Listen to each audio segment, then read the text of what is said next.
नाशकात बनावट नोटा छापणाऱ्या छबू नागरेसह 11 जणांना अटक केल्यानंतर आता या बनावट रॅकेटचे नवनवे खुलासे समोर येत आहेत। घोटाळेबाज नागरेचा अड्डा शोधून काढण्याचा आम्ही प्रयत्न केला।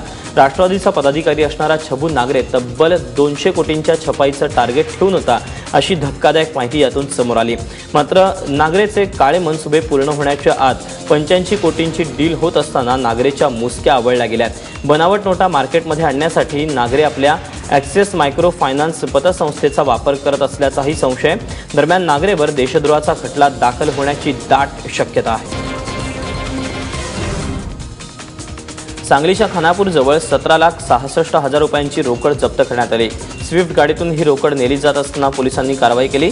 जप्त केलेल्या रकमेत बहुतांश नोटा या 50 आणि 100 रुपयांच्या आहेत। ही सर्व रोकड पोलिसांनी सीलबंद केली। तसंच संबंधितांनी रोकडबाबतच्या तपशिलाच्या नोंदी सादर करण्याचे आदेशही पोलिसांनी दिलेले आहेत। चक्क भिंतीला भगदाड पाडून सुमारे 30 किलो सोनं लंपास केल्याची घटना उल्हासनगरमध्ये घडली आहे। उल्हासनगरमध्ये कॅम्प 4 मधील मनप्पुरम गोल्ड फायनान्स कंपनीच्या कार्यालयात हे सोनं चोरण्यात आलं। भिंतीला भगदाड पाडून एवढ्या मोठ्या प्रमाणात सोनं चोरीस गेल्यामुळे परिसरात खळबळ माजली आहे। उल्हासनगरमधील कॅम्प 4 परिसरात मनप्पुरम गोल्ड फायनान्सचं कार्यालय आहे। ग्राहकांकडून सोनं तारण घेऊन ही कंपनी कर्ज देते। अशा ग्राहकांचं सोनं या कार्यालयात ठेवण्यात आलं होतं। याच सोन्यावर चोरट्यांनी डल्ला मारला।